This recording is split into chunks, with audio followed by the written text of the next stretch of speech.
So, how to reset. And this live is entitled How to Reset.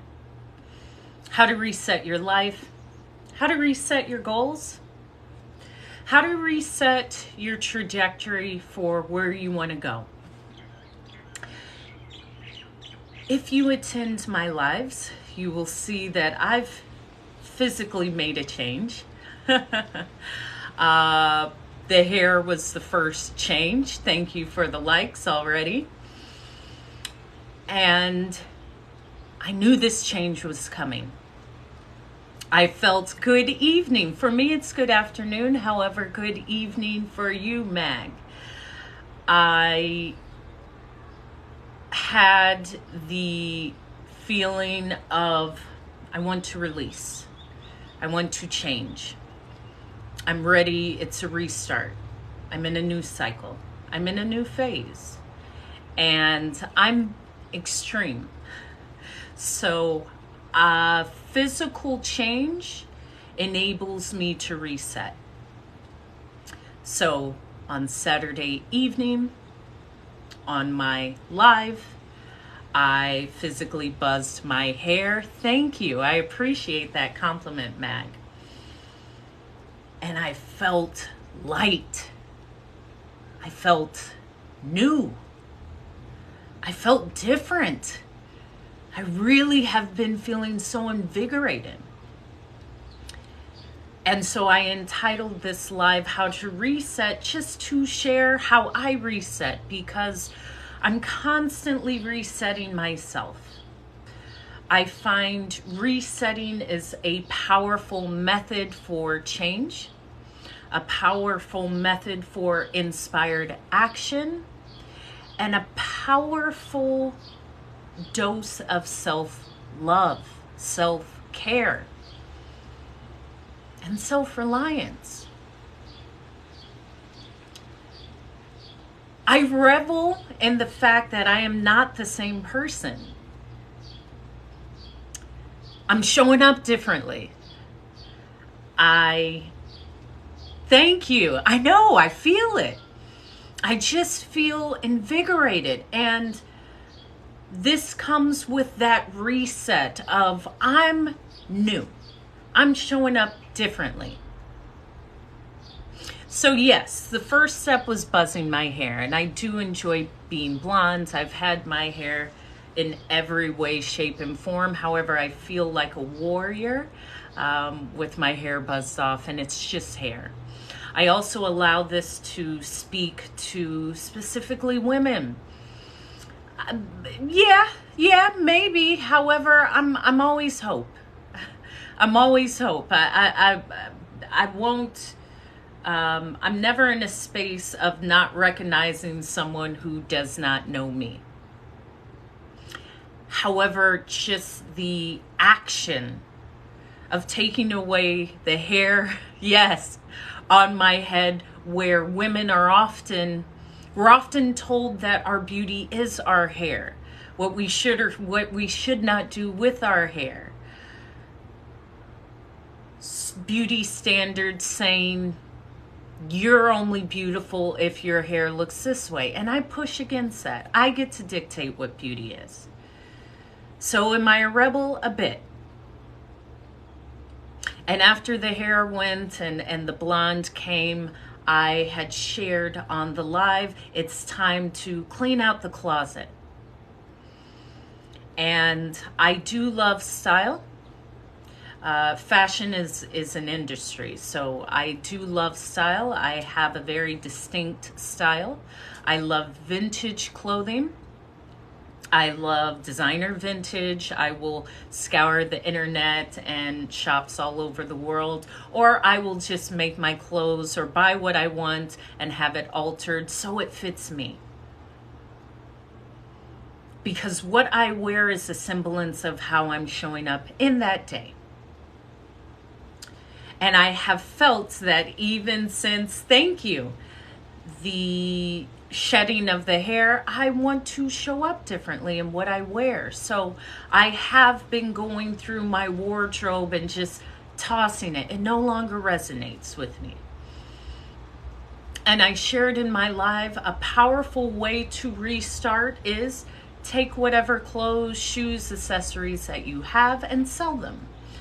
There's many places. You can sell them on eBay, on Facebook Marketplace, Poshmark, a local consignment store, and take whatever money that you receive and use it to fund the new you, the new wardrobe. And I offered in one of my lives, make a Pinterest board or print out the clothes that you see yourself, Etsy as well, yes. See yourself in those new clothing. And then once you sell it, go purchase it. It's a beautiful way of transformation. And as I was cleaning out my wardrobe, because I just do a huge cleaning out of my wardrobe, and I invest in my wardrobe, so I know whatever I have I will sell, and it will reap benefits financially. And I ran into this jumpsuit, and this jumpsuit brought back a beautiful feeling, because this is a custom jumpsuit that I had purchased while I was in Lagos. I was in Lagos, Nigeria for a close friend of mine's wedding about 4 years ago. And I was at Lekki Market, which is, yes, you're seeing it. I was with a friend of mine's brother and the family, and I love markets everywhere I travel to, but especially in Africa. I love, hey, Sean, nice to see you. I love the markets. And Lekki Market is overflowing with items that inspire and engage and are artistically fulfilling on every level. Thank you. Thank you. And as I was going through Lekki Market in Lagos, it is quite a large market. I mean, you could spend days. And there's a section of just woodworkings and art, and a section with fabric, and a section with jewelry, and a section with body products, and a section with instruments, and sections for everything you can think of. And I love that about Lekki Market in Lagos. And at times I can become overwhelmed because I want to bring everything. I think like, okay, I can do this, I can sell this. Ooh, someone will want this. Oh my gosh, I need to buy like 7 more suitcases and fill them. I mean, it's like my favorite thing. Like, I could just be a professional flea market shopper throughout the continent of Africa. In every country, I love the markets. However, while I was in Lekki Market, let me pick this. I had purchased a few things, and I've been using, again, clearing out my closet. I said, whoa, I even forgot I have this. And I bought a few of these backpacks, and I loved them. I love them because I love color. I love color. I love patterns. I love bright. I love vibrant. You typically won't see me in muted colors because I love patterns. And I saw these backpacks and I was like, oh my gosh, that's for me. Thank you. And it just spoke to me. So I think I bought 4. I believe I gave one to my niece for school. And the vibrancy of the patterns just spoke to me. And then I saw the fabric. And yeah, thank you. Yes, I love this backpack. And I actually love to sew. So I started taking sewing lessons when I was maybe, 12 or 13. My grandmother taught me how to crochet. I now love to knit. I when I was a flight attendant, I loved to knit. Yes, these are planes, and then the back is a Earth. Yeah, it's a planet. Isn't it cool? You're kind of starting to see my style here. I have to match me. I don't, thank you. And I found these while cleaning out my wardrobe. Like, I didn't even know I had these. They were still in the package. And it signifies my traveling past with the airplane and the hanging world. So I said, of course. Thank you. You guys are seeing the change. I just feel magnanimous. And so I saw the fabrics. And I just started seeing things that I could make. And I love fabric. I love bright fabric. I love vibrancy. I love patterns. And that's one thing I love whenever I go to any country in Africa is the vibrancy of the place. There is, and Mag, you had asked something about, like, is there one place that vibrated or resonated more than any other place? I have an answer for you. Yes. Senegal. And I remember that was the first country on the continent in Africa that I visited. And I remember coming off the plane and just feeling. I'm a feeler. I can feel a place. I can feel, oh, this feels good. Thank you. I can feel, okay, this may be an ancestor or a past life. Maybe I've been here before, or maybe something didn't go well, but I resonate with that. And I remember in Senegal feeling that. It's similar to Hawaii. Here in Maui, I feel that. And in Senegal with the sun and the feeling of the earth and the different shades of cinnamon and brown and red and orange. It's an artistic dream. And hearing music playing and seeing the vibrancy of the cabs that would drive by. Yes, and it was a feeling. And I loved that about Dakar. Because, yes, thank you. Because it was really a feeling, and it's also, to me, spoken through everything I see. I'm much more of an artist than I identified with previously. And now I'm in that space where I'm feeling and knowing and accepting. And when I would see these fabrics, especially throughout West Africa, all of Africa, but West Africa is known for their fabrics, Ankara fabric and the indigos and the dye processes, and the fabric may be thicker and rougher than what you would get from other places in the world. And that's also something I love to buy as well. Whenever I travel, I like to buy textiles. I like to buy fabric. And then I'll make curtains, or I'll make a throw, or I'll make something. I do love to create. And at the time, yes, wool, linen, all these natural fabrics, yes, they do have different frequencies. Thank you for sharing that. At that time, my partner actually owned textile factories in Mali. And so I was always around these fabrics. And they spoke to me in a certain way. The colors were so vibrant. It was like the fabric was radiating the energy of the space. And so while I was in Lekki Market in Lagos, Nigeria, I saw this, and I saw the backpacks, and I saw all of these fabrics that just felt comforting. and they felt like they spoke to me and spoke for me.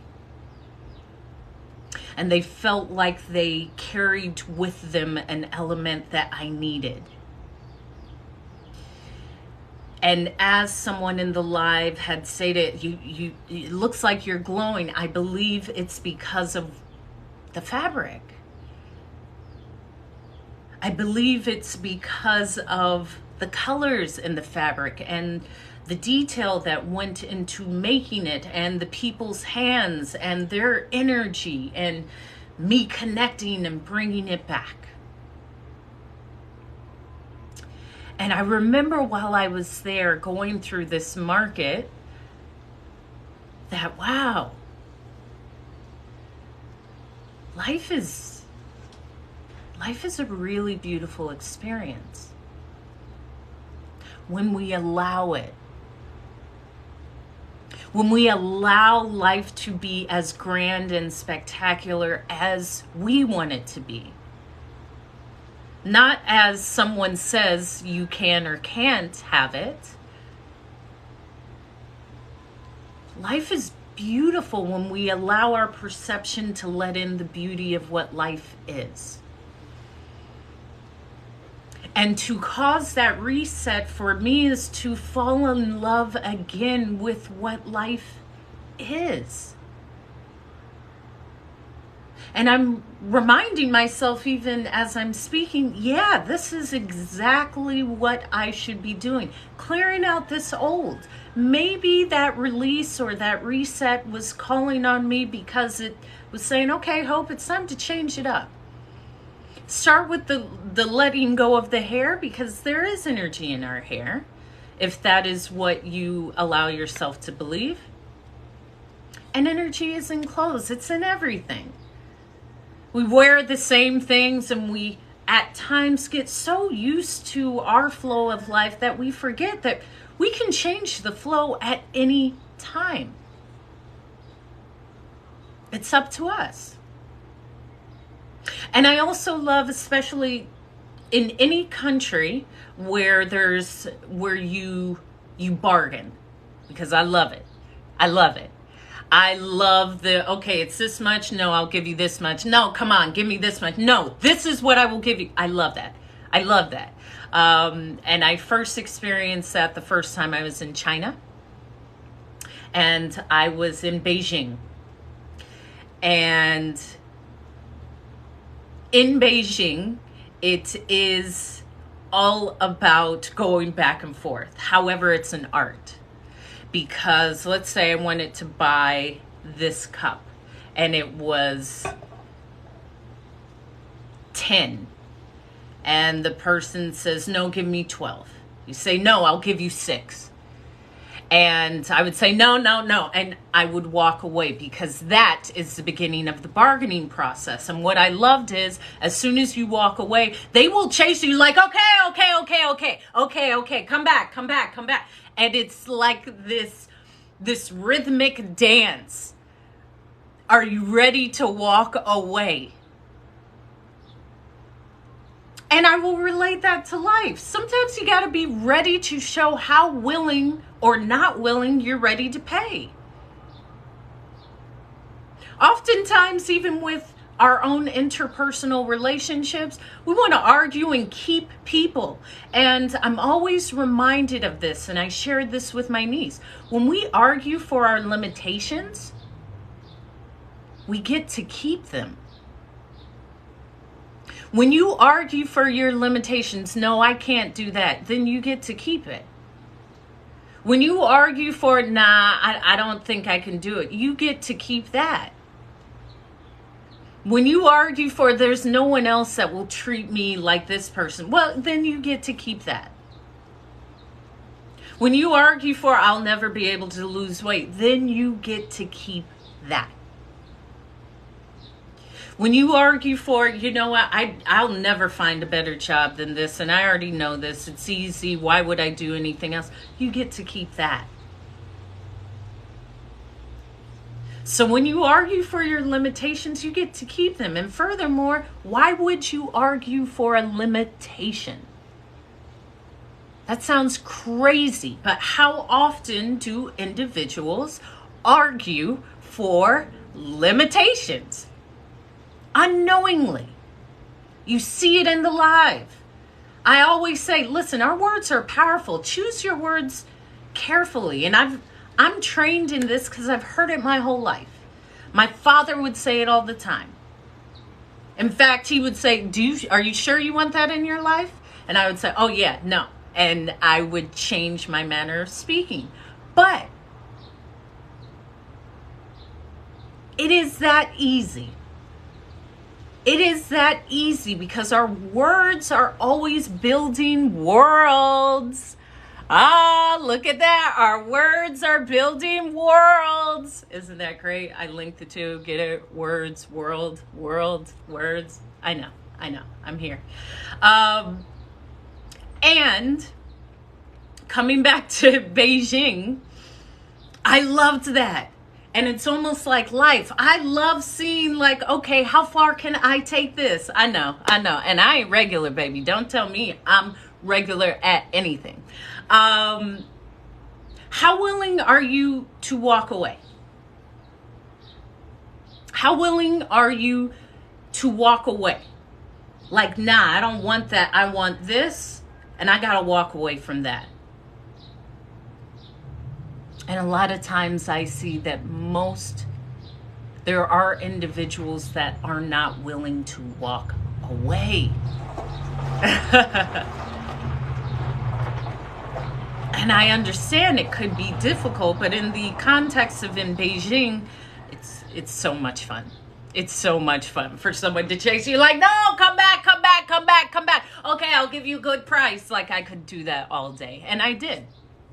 However, it was quite interesting because while I was in Beijing, and this was like 2000, yes, I believe so. Yeah, because your brain is always listening. So subtle changes that you say, I am healthy, I'm always saying I am healthy. If I am unwell, I say my body is thriving and healing itself. I will never say I am sick. Oh, I'm so sick. I have a headache. Oh, my body is healthy and thriving. My body is healing itself. And believe that. Our bodies are actually amazing. Our bodies are amazing. And with the aid of other things. I think it's a combination of several things. It does start with your words. And there's been many studies. Okay. There's been many studies done. Even there was a study done with power lifters, and it was people who lift X amount of pounds, and then people who just thought 3 times a day for 10 minutes about lifting.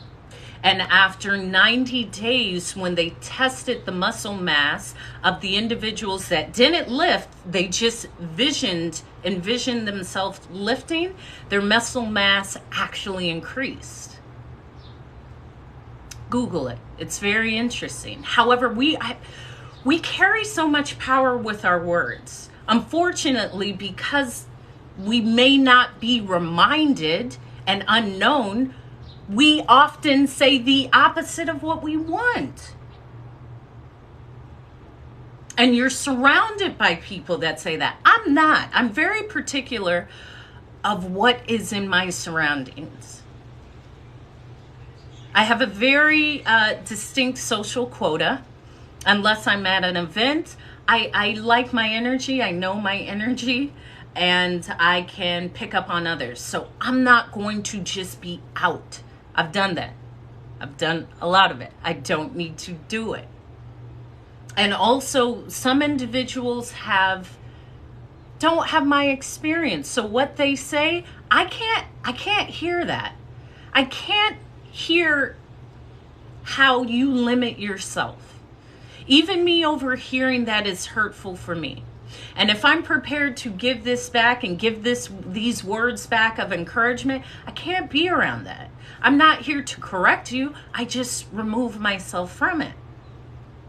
I always tell my body is thriving and healing. Every system in my body is is operating to the optimal level. I am hydrated. I eat nutritious foods that aid my body in everything. I am so grateful for my healthy respiratory system and my healthy heart and my healthy eyes and I say that all the time, because you know what? I'm not going to say the opposite. When others say I have bad knees, your brain is listening. So again, it is bringing every information to support how bad your knees are. It will bring attention to every discomfort within your knee. Nothing is bad in my body, okay? I ain't even saying it if it was. My knees are great. Everything's great. That I am that positive. However, it's that important to me. I'm not speaking any of that into my experience. So while I was in Beijing, I was on a layover. I think it was like a three-day layover. And what we would do in Beijing, because it was quite a long flight, this is when I was based out of DC. It might have been a 16 hour flight to Beijing. And so when we landed, I believe it was morning time. Like we left in the morning DC time, East Coast time, and we landed in the morning China, Beijing time. I was for 15 years. And when we would land, there were several flight attendants that they would only fly Asia for the past 30, 40 years. And they were amazing, because as soon as we would land in Beijing, we would go to the hotel, because you land, we always have transport there that transports us to our hotel. And at that layover hotel, it's not far from the city center with all of the spas. Now, the U.S. does not promote self-care in the sense of massages and facials and body work. However, in Asia, it's regularly practiced, and often it may be a family practice. Maybe your grandmother would teach your mother how to practice acupuncture or massage or some of these practices that have been passed down, and it's a regular occurrence. Yeah, I've done a lot, and I live a great life. This is why I look this way. Drink a lot of water as well, and I keep crazy people away. That's how you stay looking fresh, young, and vibrant. So in Beijing, we would land, take our transport to the hotel. Thank you for liking and sharing the live. Take a quick shower, because we had been on the plane 16, 17 hours. And then we would immediately go to the spa. Now, because of the exchange, there might have been, because we flew over on a 47, so there might have been like 12 or 14 flight attendants, and we would actually rent out the whole spa. Because of the exchange rate, we would rent it out for, let's say, 4 hours, and it may be the equivalent of 25 to 30 US dollars each. So we would rent out the entire spa, and we would go in and have a 90-minute leg and foot massage. It was amazing, especially once you've been on your feet that long. And as you're having the leg and foot massage, now again, we have rented out the entire spa. And at these spas, they have the big comfortable chairs and big basins of water that they soak your feet and your legs in with herbs and flowers and oils. And then there's a full menu where you can order fresh food, fresh juice, whatever you would like. And this was my first time being in Beijing, so I was just like in awe. And as we're having the 90-minute foot and leg massage, I order some fresh melon juice, and I order some appetizers, and this is all included in like the 25 to 30 bucks that we paid for the 4 to 6 hours that we were there. And then after that 90-minute leg and foot massage, then we would have a 90-minute full body massage. And then some flight attendants would have acupuncture, which I still receive. I love acupuncture. Or body work, like moving around from the different points, median points in your body, meridian points. Or a facial or a cleansing, whatever. But imagine that you could rent out the whole entire spa, and they would make the fresh food hot and bring it to you as you're getting your 90-minute leg massage. And after that, I mean, we're so relaxed, and most of us want to sleep, but because our time zones are completely flipped, we just keep going. So after the spa day in Beijing with, I'm always well, wonderful to see you, St. Anthony. After our wonderful spa day and having the fresh juices and the fresh food made for us, then I would follow the flight attendants who had been flying 30 or 40 years. Yes, I am. Thank you. To the Pearl Market. And the Pearl Market is almost like a big mall with several stories of just pearl merchants. And so these flight attendants had been coming for years, and they had their own merchants, and they would say, okay, Hope, now we're going to the Pearl Market. I said, the Pearl Market? They said, yeah, we're going to the Pearl Market so you can get pearls made, or I need to pick up some jewelry I had made. Yes, I am. I'm a bright, bright light, golden light. And it was beautiful because every little shop in this mall-like structure had different pearls, black pearls, yellow pearls, white pearls, Tahitian pearls, all sorts of pearls. And so I had pearls made for myself, and earrings and bracelets and rings, and I had a set made for my mother, and I had a yellow pearl necklace made for my mother, and the matching accoutrements, which would be the earrings and the, I don't even know where they are, Mr. Joe. Do you know, this was like so long ago. I don't know where they are. Maybe I'll find it through cleaning out my stuff. So when I find it, I will show you, because I remember I bought sets for myself, for my mother, and for my sisters, of the necklaces, of the earrings, of the bracelets, and then a pink set and a black set and a Tahitian, everything. And then there's the jade market where you can go and have beautiful jade made, and other gemstones. And all of these merchants are what you see in most of the shops here in the US. And so again, we haven't slept. We've flown in from DC, immediately went, showered at our hotel, went to the spa for several hours. Now we're at the Pearl Market, the Jade Market, all of the markets. The furniture market, where flight attendants would have full furniture sets, everything that you see in, say, West Elm or CB2 or any of these Ashley Furniture, it's from there. So you can go and take a picture, and they would build it. And the flight attendants were known for, like, I've known flight attendants bring like dressers and everything, like check it, because we can, and have these full furniture sets made, custom made. It was fantastic. You can have everything made, anything.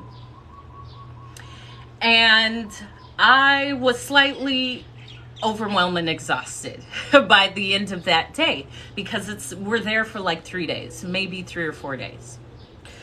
So after the first day, I said, okay, I'm going to, the second day, I'm going to go out on my own. And knowing myself, I love to just do it myself. I could just do it myself. I don't need help. I'll do it myself. So I was out exploring in Beijing. Now, even though I'm multilingual in languages that have similar letter structure. That's not the case in China. And again, I'm in China, so there would not be anything in English. There's no need for it to be in English. I wouldn't expect it to be in English. However, imagine yourself getting around, and good to see you as well. I just uploaded my two lives from yesterday onto YouTube, so you're able to go and check that out. What's up? So, 谢谢 and Ping Shuya was the extent of my Chinese, right? Which just means thank you and hot water. That's what I could say. That became an issue when I wandered away and got lost. Because this was in I think 2006, 2007. So the advent of Google Maps and being able to locate yourself via your phone wasn't a thing. And I become wrapped up in everything. I just love what I'm seeing and what I'm hearing and what I'm smelling and just the essence of life here. Unfortunately, now how do I get back to my hotel? And this is what I always share with people. I would always bring the notepad from the hotel because it has the address and it's something that I could show to tell a taxi cab driver or someone, how can I get back? However, when the signs are nothing that I can visually decipher, it started to become slightly uncomfortable because I enjoy figuring it out. However, now I'm lost in Beijing.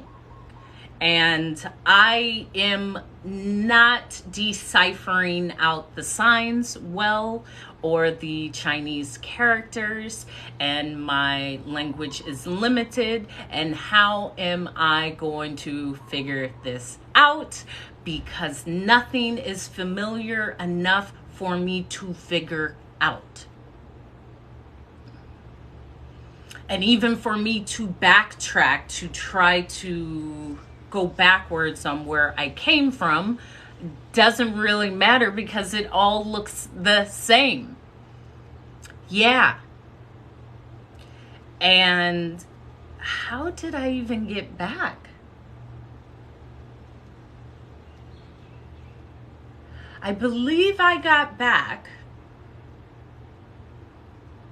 because the hotel we were staying in was quite tall. And I would just look up for it. And I might have asked someone, maybe it was one of the taxi drivers or the driver, because often we would just hire a driver when we were in Beijing for the entire layover. You just have a driver. Then you don't have to stop anyone. You just have a designated driver. And I love a driver. I love a driver. I love having a driver. So I will continue to ask my brain to present to me how I got back, because I did get back and I'm here to share this story and I know I got back. So I believe I got back. I got back somehow. But how do we figure it out when nothing looks familiar? Even within life, thank you for sharing the live. How do we get back, or how do we even direct ourselves in a direction when we don't even recognize where we are?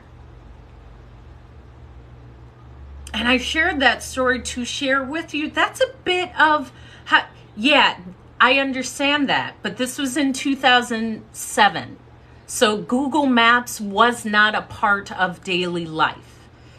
This was prior to all of this. So I appreciate that. However, I did state earlier, this was in the mid 2000s where Google Maps wasn't a thing. I mean, the advent of phones was just starting. 2005, 2006, 2007. There was Google Maps. What is that? And you have to, again, I will clarify this. Oftentimes, outside of specifically the US, Google Maps is not exact. Thank you. Especially, I learned this when I spent the month in Costa Rica last year. It depends where you are in the world. I often have to clarify this because I only spend a few months really in the US. Most of my time is outside of the US. So the assumption that you will, number one, have signal. Number two, that signal will be able to lead you to where you need to go. And number three, that Google Maps has actually mapped out that area. Google Maps has to actually get in this car and physically map it out. Try doing that in Bamako, Mali. You can't.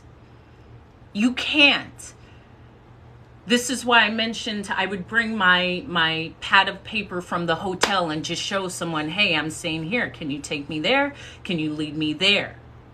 But outside of the States, forget it. Don't rely on Google Maps getting you back.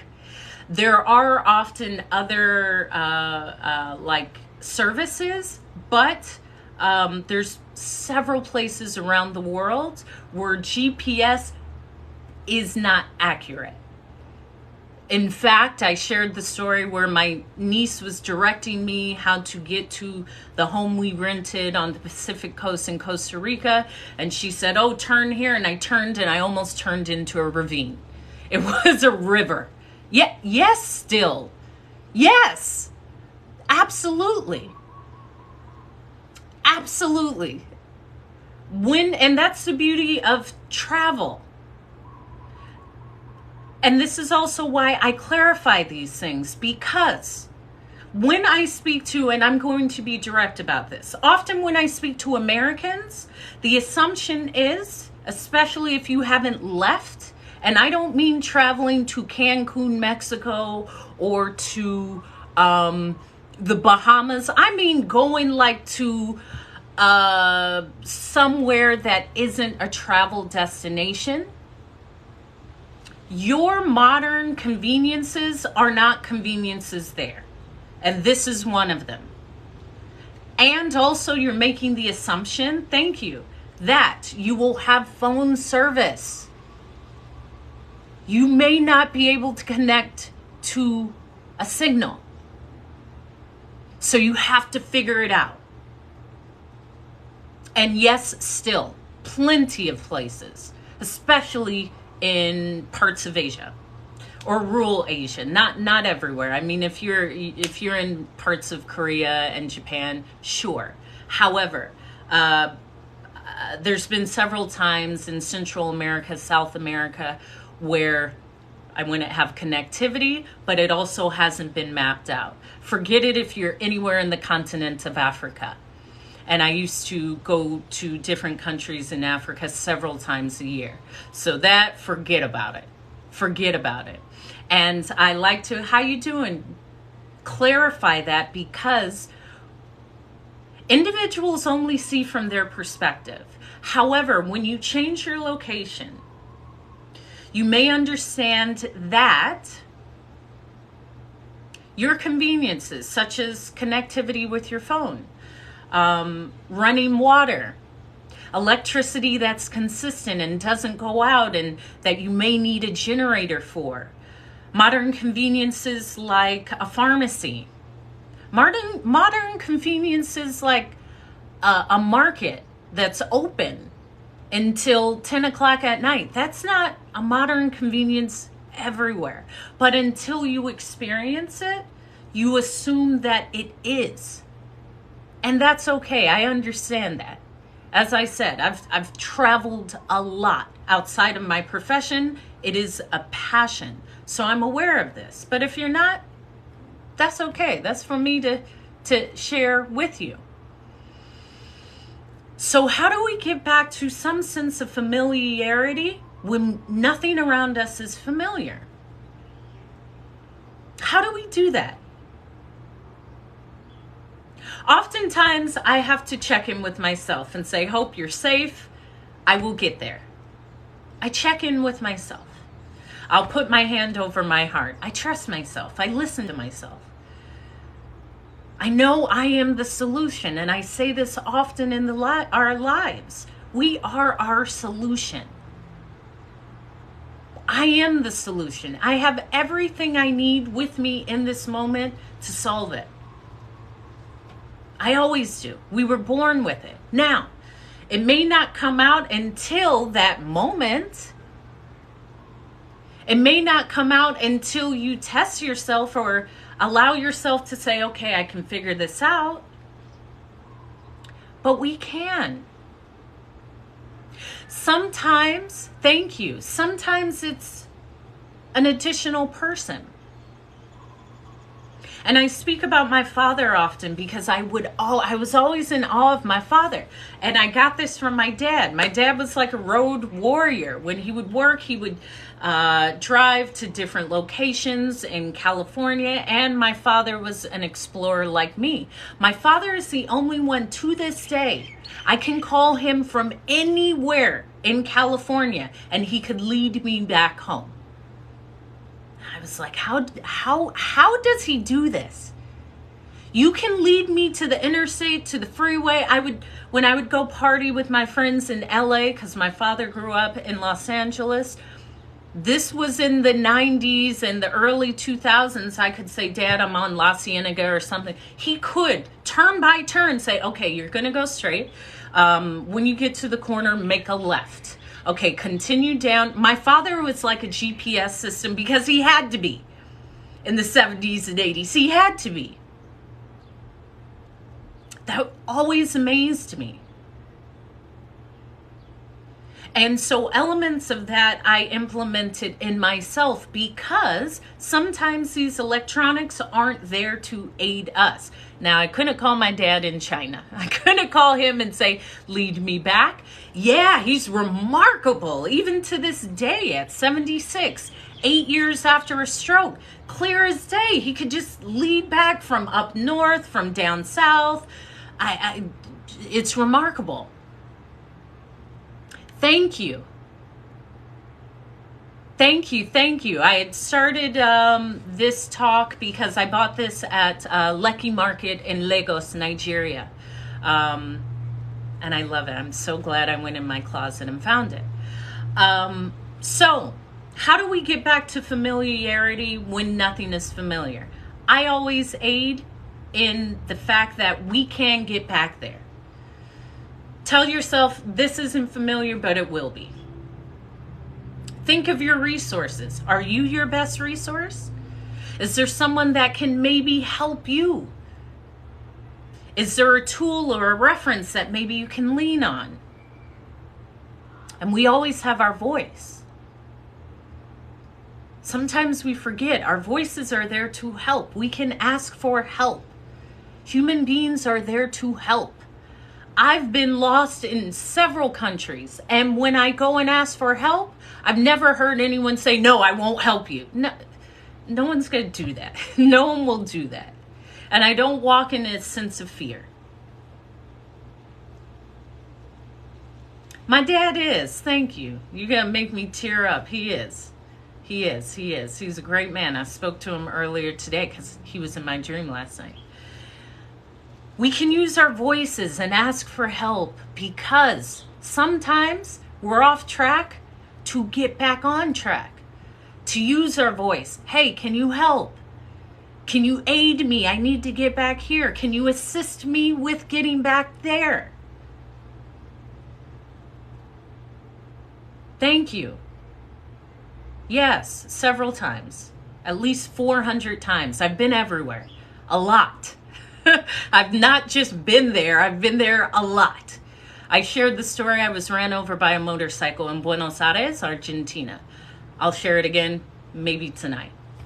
Yeah, I've been to several countries in South America, several times. Being a flight attendant means I didn't go there once. I would probably go there 5 times in a month. Multiply that times 365 times 15. I've been a lot of places, a lot of times. And I have friends all over, so on my off time, I go back. And I had even looked at living in Uruguay, South America. I am the travel blog. My voice is my gift, and I teach through the stories. However, sure, this is the travel blog. Maybe that will be a book, because I have several pictures that would aid in that. However, we can always get back to where we need to go by, number 1, knowing we are the solution. Number 2, trusting that we have what it takes. And number 3, using our voice, asking for help, asking for assistance, asking for something, someone, some additional assistance. And I did get back to the hotel in Beijing with tons of stuff. I remember buying so much because I loved it, and everyone wanted to take pictures like this. And I really enjoy Asia. Prior to me moving to Hawaii, actually, the top 3 places I was looking to move was Hawaii, Tokyo, Japan, or Bogota, Colombia, because each spoke to me in a different way. Yeah, exactly. And I love getting lost. Yes. I love that. I love that too. I love getting lost, because to get lost is to be found. Once I am lost, I will never get lost again. You get to see everything and then say, oh, okay, that will lead me back to this. To get lost means to be found. I'm not worried about being lost. I'll always find it. I do really trust myself. And that was the journey with traveling. As I said, I've really been traveling on my own since, well, before the airlines. And I started the airline at 22.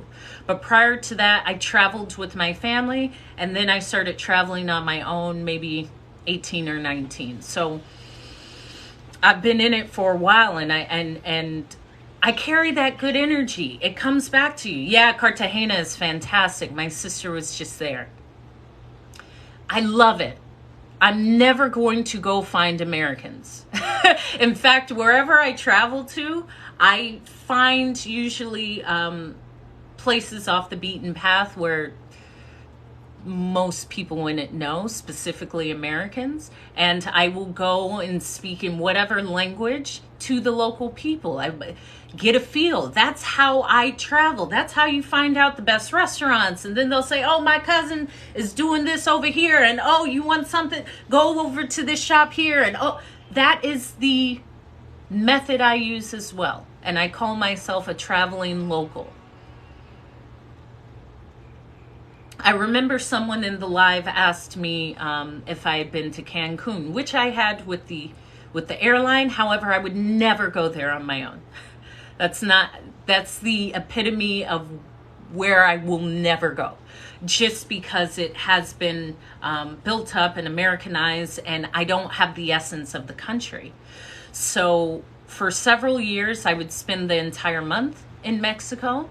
And I would typically fly into Puerto Vallarta and take the Colectivo, which is like the local bus, up through the rainforest to some beach town and rent a place and just chill out for the month and enjoy and be on beaches with very few people and find my local fruit guy with the donkey, and he's pulling the fruit, and my local place to eat and just learn and relax. No one thinks that they're not, though. I've been all over the world. No one thinks that they're not. I think only Americans say that to Americans. People are good.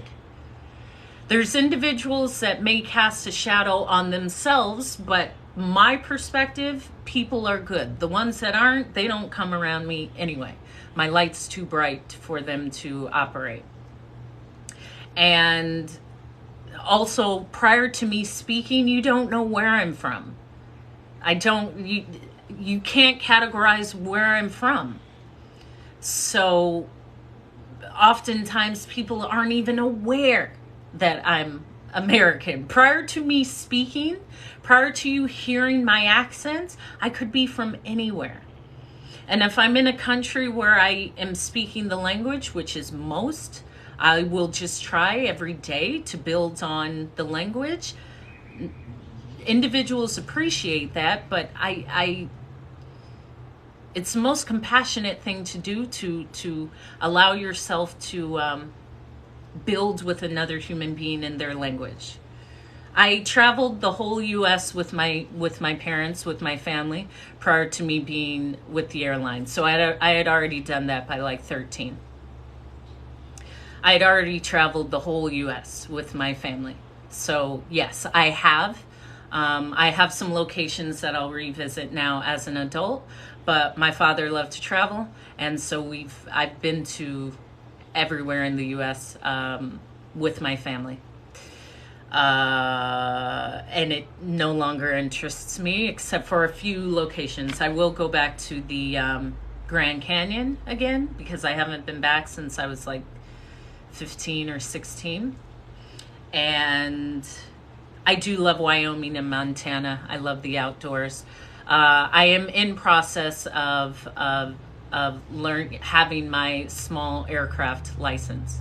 So that will take some time, but that's a goal that I'm currently in process of. Yes, I've been to India several times. And I'll speak about that on my live tonight because I love India.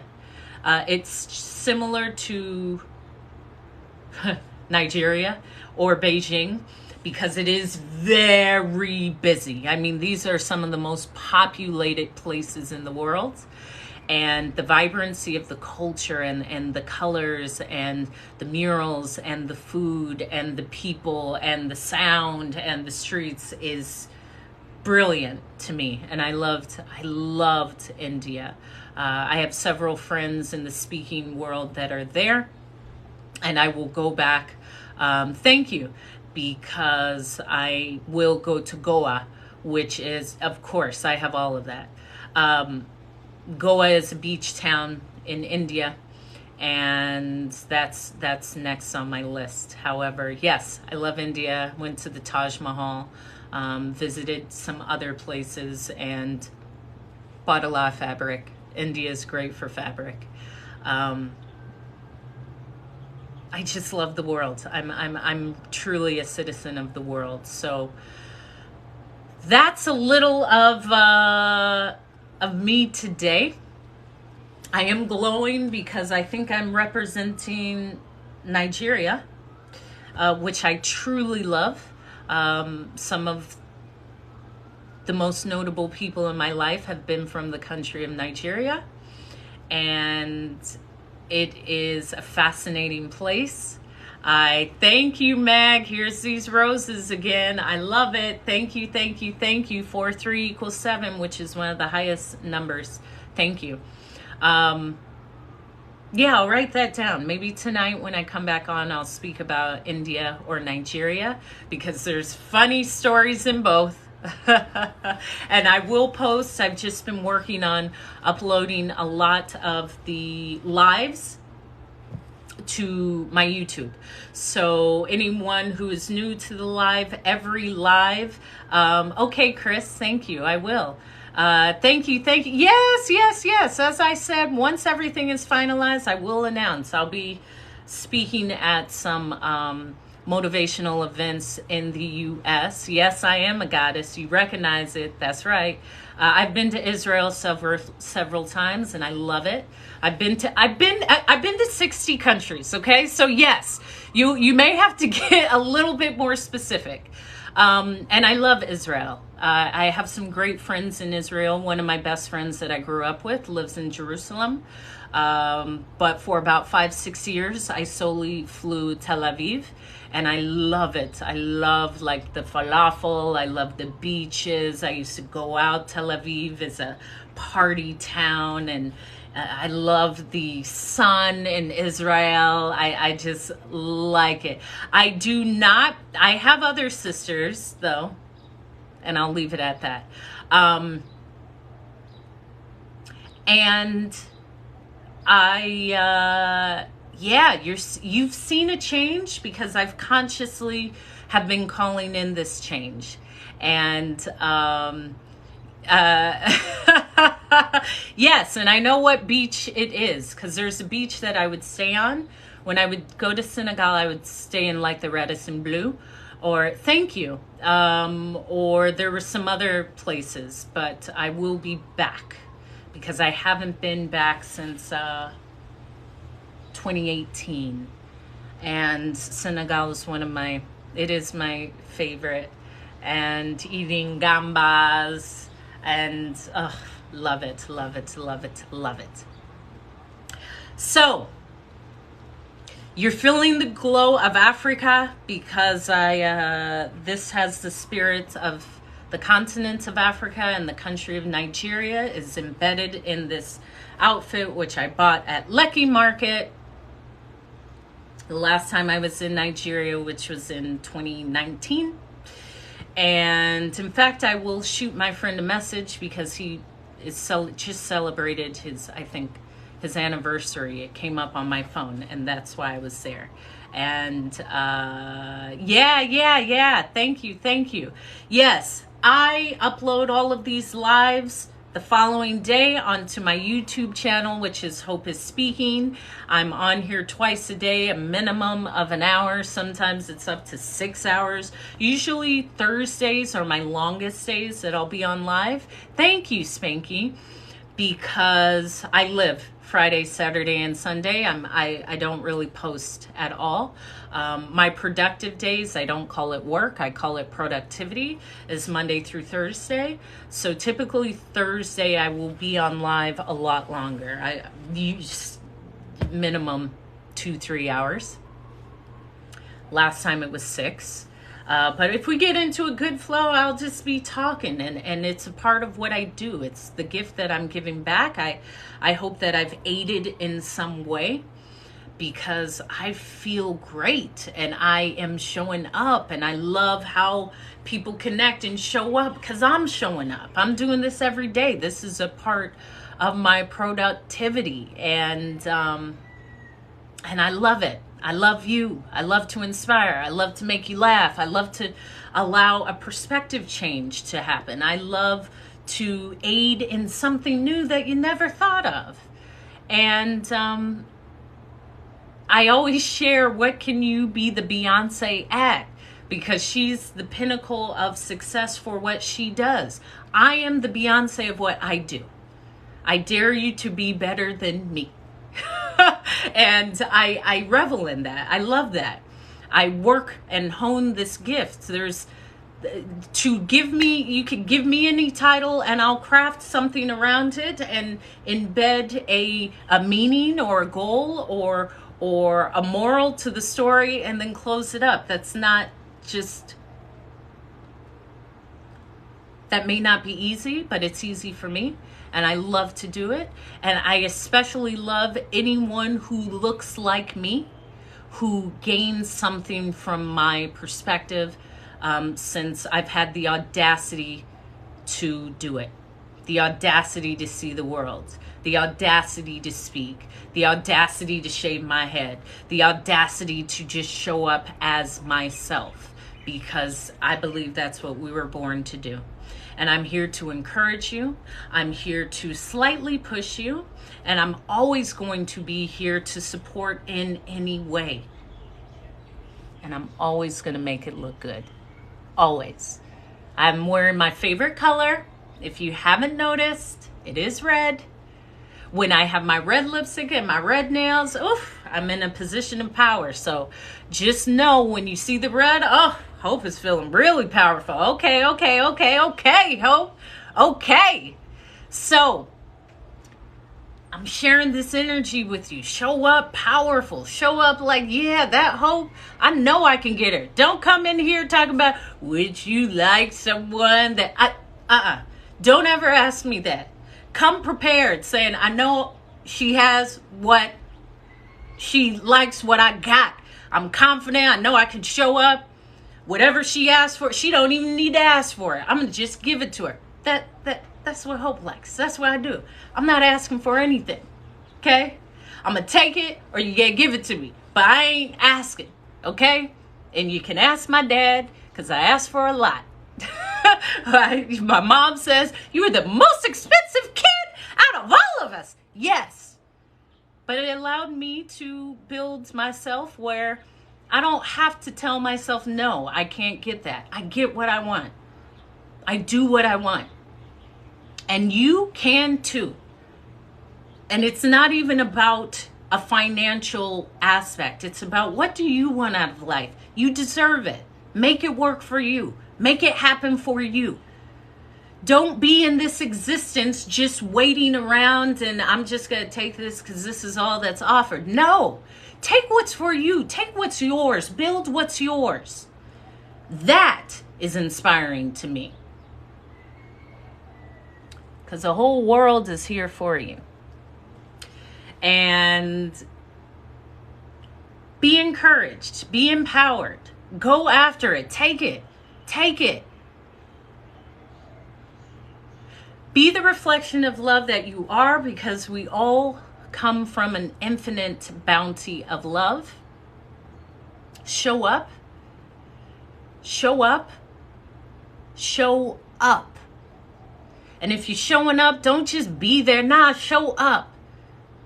You see, when I show up, I'm really showing up. You know I'm here. Show up. I'm commanding you. I'm giving you permission to show up and make it look good. Because I will.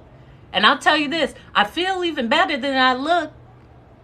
You hear me? I feel even better than I look. Okay? So, with that, yes. Thank you, Frontier. Nice to see you. Stay encouraged. I will come back on. It's 3:30 my time after I do some, thank you. Some productivity, and I made some guacamole. I made these delicious potato cheese pancakes that were so simple. You just, there you go. You just boil potatoes and smash them up with like cornstarch and some seasoning and stuff like inside the potato ball, a little cheese, and just pan fry it. And it's nice little appetizer with some whatever you want. But I'm going to go eat that. And I'm glad. You see, I'm glad when people call me by my proper name, the goddess. That's right. So yeah, today's a great day. I'm in Hawaii.